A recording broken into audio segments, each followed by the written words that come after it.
Now class 11 physics chapter 4 laws of motion. Now we are solving NCERT question examples. NCERT example 4.6. This you can based on tension, equilibrium. This question you will try. Just time reading question.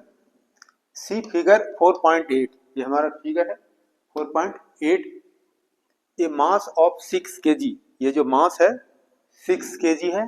Is suspended bye ए रोप. ये रोप है, रोप से suspended इस तरह से hang कर दिया गया. मास 6 kg of length. अब इसका लेंथ कितना है 2 मीटर है रोप का. From the ceiling. ये हमारा सीलिंग है. ये फोर्स ऑफ 50 न्यूटन.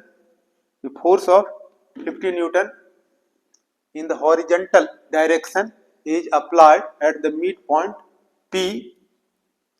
midpoint ये P कह सकते हो. midpoint point P है. midpoint P of the rope as shown in the figure. What is the angle the rope makes with the vertical? ये rope है makes with the vertical. ये theta makes with the vertical in equilibrium. ये क्या है equilibrium में है. अब इसको समझने की कोशिश करो. ये हमारा मास है, ब्लॉक है, लॉक देख रहे हो, और ये स्टिंग है, रोप है. ये कहाँ से हैंग है? सीलिंग से, छत से हैंग है. और ये रोप का लेंथ कितना है 2 मीटर है. तो 2 मीटर है, ये 1 मीटर हो गया, इधर 1 मीटर 2 मीटर है. अब इसके बीच से ये पॉइंट बी हो गया. अब ये ऊपर में कहाँ है? सीलिंग से है, और इधर फोर्स अप्लाई किया हॉरिजॉन्टल. ये देख रहे हो पी पॉइंट पर हॉरिजॉन्टल फोर्स अप्लाई किया. कितना फोर्स अप्लाई किया? 50 न्यूटन. अब इस बॉडी पर, ये बॉडी क्या हो गया? इक्विलिब्रियम में हो गया. ये लेंथ कितना हो गया? 1 मीटर. ये भी लेंथ कितना हो गया? 1 मीटर. ये बॉडी है. अब इसमें फोर्स क्या एक्ट करेगा? इस तरह से ये अप्लाइड फोर्स क्या हो गया? 50 न्यूटन. और इस थ्रेड में, रोप में टेंशन क्या हो गया? T1. और इधर भी जो वेट एक्ट कर रहा है वर्टिकली डाउनवर्ड डायरेक्शन, ये स्ट्रिंग में, रोप में, थ्रेड में टेंशन कितना हो गया? T2. तो इसमें देखो कितना फोर्स एक्ट कर रहा है. एक तो क्या होगा? Weight of the body, weight of the block is acting vertically downward direction. तो वेट क्या होगा? W is equal to mg. mg mass दिया हुआ इसका 6 kg. मास जो है ये 6 kg है. 6 kg मास हो गया. g क्या लिया है? 10. तो W इक्वल टू क्या? mg. 6 इंटू 10 यानी 60 न्यूटन हो गया.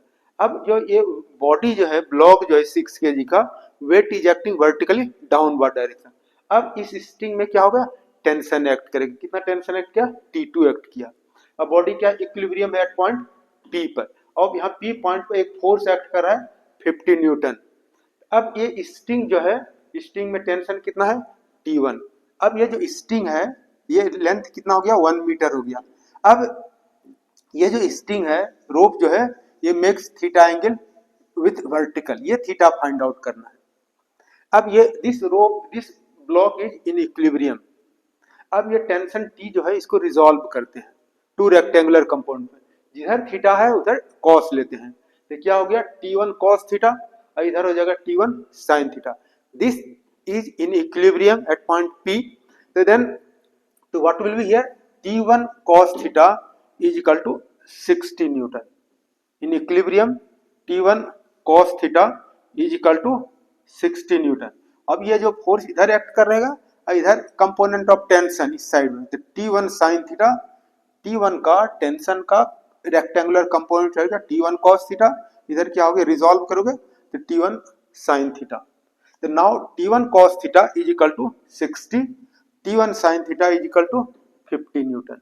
तो means at the equilibrium here you are getting this T1 cos theta is equal to 60 first equation, और T1 sin theta is equal to 50 second equation. T1 sin theta is equal to 50 second. Now we are dividing second by first. Divide second by first, we get क्या होगा? T1 sin theta by T1 cos theta is equal to क्या होगा? 50 bye 60.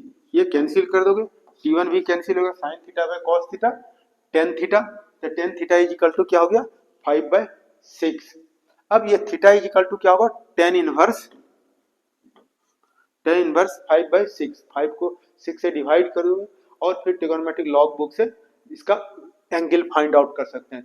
अब log table देखोगे या जानते हो देखना, तो you can find out theta is equal to 40 degree. तो ये एंगल जो क्या है, रोप जो है मैक्स 30 डिग्री विथ वर्टिकल, ये angle, this angle you have to find out. Very easy question based on tension और equilibrium. Hope you understood. Thank you very much for watching.